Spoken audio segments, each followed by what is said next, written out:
Hello Elvis fans, it feels good to be back. The holidays are behind us, it's time to get back into the swing of things.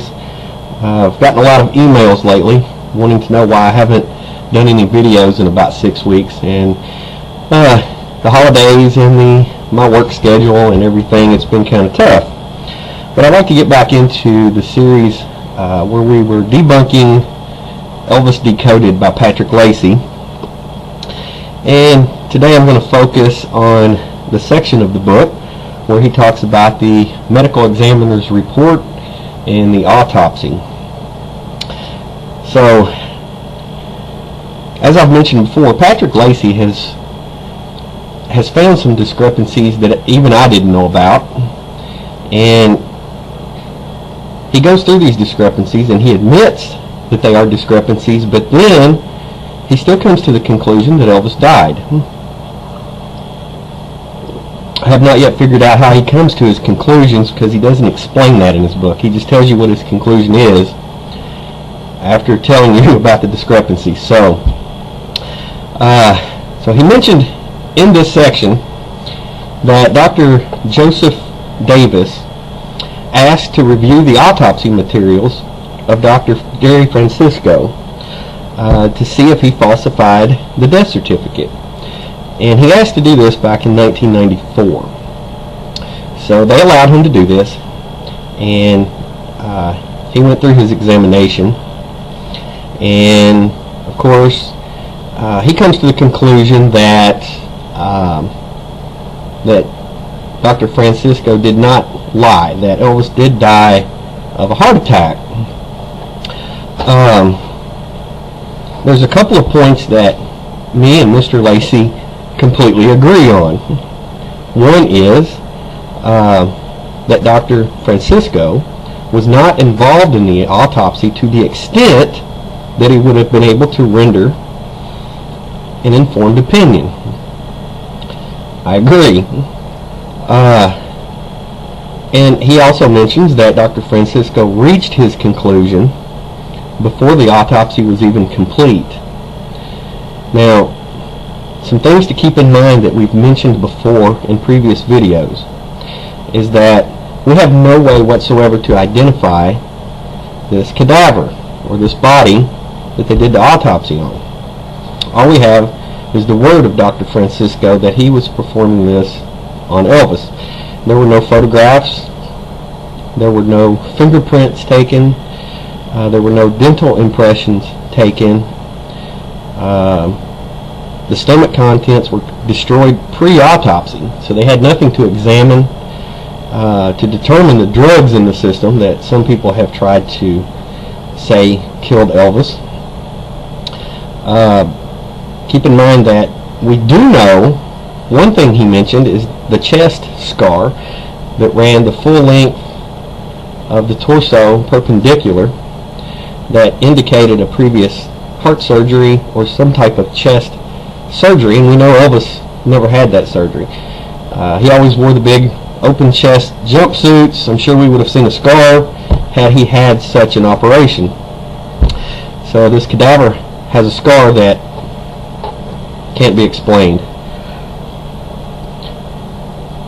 The former county commissioner, his name is Vasco Smith, he pushed for an investigation and believes that there's a cover-up. And he's hoping someone will pursue this matter in court. And I think we're all hoping that, but I don't see it ever happening with the powers that be. So, again, Patrick Lacey has taken this information. He admits that Dr. Francisco couldn't have came to a determination, that he reached his conclusion too early before they completed the whole thing. He admits that there's something wrong here, but he still comes to the conclusion that he was right, that Elvis died of a heart attack, that he did die, that there's no type of cover-up, and I don't know how he came to this conclusion. Now, we do have the graphologist report from Mr. Wiest stating that Elvis filled out his own medical examiner's report.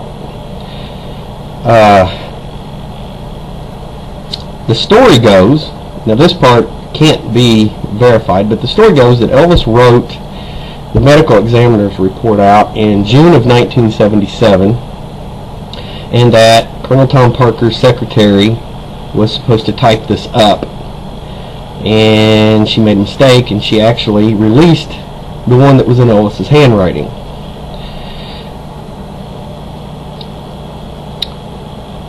So what we have to do here is determine how he came to his conclusions based on the information that we have. And the answer is we can't.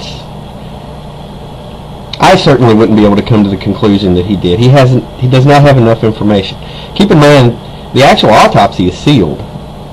We can't see it. Patrick Lacey can't see it.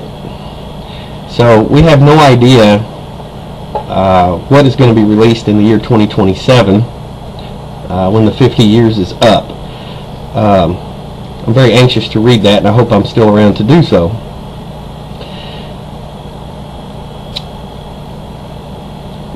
What we're doing here with this series of videos is trying to debunk Patrick Lacey. And if you've watched my other two videos on this subject, you'll see that as far as I'm concerned, Patrick Lacey has debunked himself, because all he comes up with are discrepancies and then conclusions based on nothing. There's no facts. All we know is that there's problems with this and that he comes to a conclusion. It would be nice. I have tried to contact Mr. Lacey several times to talk to him. I invited him to do an interview with me on radio. I would like to know how he came to his conclusions, but all he did was block me, so I can't send him messages anymore. The last interview that I did with Banal of America, and there's a link to that on my website, Tim Banal was going to try to get Mr. Lacey to come onto the show, and he never got a response either. Mr. Lacey's not interested in trying to back up what he says in his book. So if anyone knows how to contact him, ask him if he would be interested. I still would like to know how he comes to these conclusions. At the end of this video, when you finish watching, if you'll look below, I'm going to add links where you can see the medical examiner's report that is supposedly in Elvis's handwriting, and there will be a link to the video of the graphologist talking about how he came to the determination that it is Elvis's handwriting on his own medical examiner's report.